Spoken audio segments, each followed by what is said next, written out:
Secular اور liberal lobby کی Sindh assembly میں مذہب کی تبدیلی کے بل پر ذلت آمیز ناکامی کے بعد اب ان کی پناہ گاہ اور ٹھکانہ شیریں مزاری کی وزارت انسانی حقوق بن گئی۔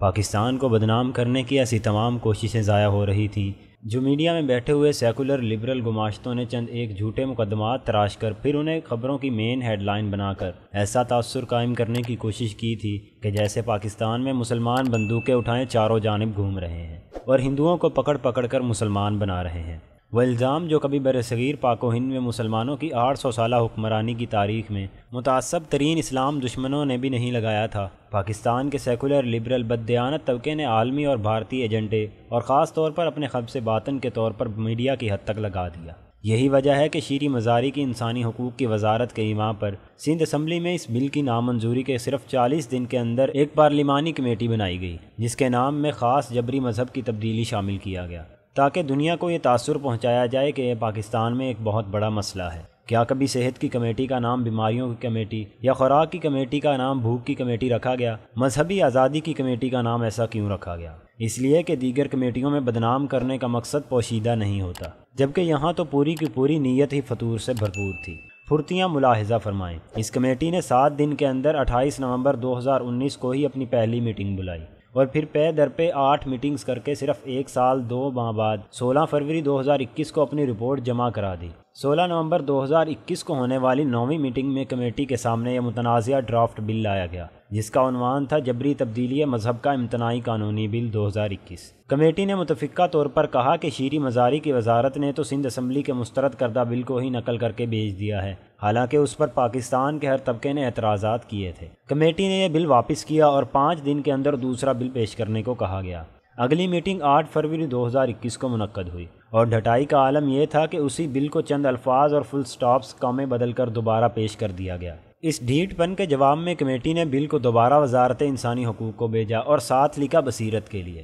لیکن کمیٹی کو کیا علم کہ جہاں سیکولر لبرل تعصب ہو وہاں بصیرت غائب ہو جاتی ہے۔ اس رپورٹ کے بعد یہ کمیٹی اپنی مدت پوری کر کے ختم ہو گئی اور سینیٹر لیاقت علی خان ترکئی کی سربراہی میں نئی کمیٹی بنا دی گئی، لیکن کمیٹی کا نام وہی رہا۔ حیرت ہے کہ ان تمام ممبران اسمبلی اور اراکین سینٹ کو اس نام پر کبھی کوئی حیرانی نہیں ہوئی۔ نئی کمیٹی کا ایک اجلاس 23 جولائی 2021 کو منعقد ہوا جس میں موصوفہ شیریں مزاری اور مذہبی امور کے وزیر نور الحق قادری نے بھی شرکت کی۔ اس میٹنگ میں یہ متنازعہ بل پیش ہوا اور 3 ممبران لال چند، جے پرکاش اور رمیش کمار نے زور دیا کہ اس بل کو فوری طور پر اسمبلی میں پیش کیا جائے۔ اقلیتی کمیشن کے اراکین نے کہا کہ ہمیں 18 سال سے کم عمر میں اسلام قبول کرنے پر سخت اعتراضات ہیں، کیونکہ ایسا ہوا تو پھر یہ فوراً شادی پر منتج ہو جایا کرے گا۔ بل کے بارے میں وزیر مذہبی امور نور الحق قادری نے کہا کہ یہ ایک حساس مسئلہ ہے، اس لیے اس پر اتفاق رائے ضروری ہے۔ چیئرمین کمیٹی نے بل کو وزارت مذہبی امور کو بھجوا دیا تاکہ وہ اس کا بغور جائزہ لے۔ اس کمیٹی کے اجلاس کے 5 دن بعد 4 اگست 2021 کو کمیٹی کے اراکین کو ایک مراسلے کے ساتھ وہی پرانا جبری تبدیلی کی روک تھام والا بل بھیجا گیا جس کے بارے میں کمیٹی کہہ چکی تھی کہ یہ سندھ حکومت کے مسترد شدہ بل کا چرچا اور نقل ہے۔